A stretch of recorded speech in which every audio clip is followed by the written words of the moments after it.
Hi friends, అమ్ము చూసారా వంట room దగ్గర ఎందుకు కూర్చుందో తెలుసా మీకు? చూపిస్తారండి. ఫుడ్ రెడీ అవుతుందన్నమాట, అందుకనేసి వంట రూమ్ దగ్గర కూర్చొని ఉంది ఫుడ్ కోసం. చూడండి, ఈ గోర్లు తీయమంటే వారు తీయలేదు, టైం లేక. నాకేమో కత్తి సరిగ్గా తగ్గట్లేదు, కొన్ని తీసాను కొన్ని రాలేదు.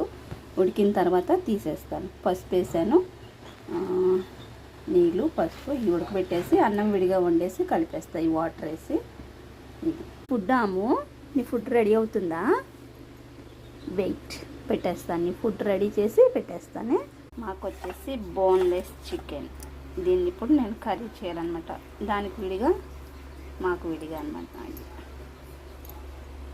ఇంకా టమాటా చారు చేసి టమాటా చారు కర్రీ రెడీ అవుతుంది. ఇవాళ మాకు చికెన్ కర్రీ, రసము, కోడి కాళ్ళు.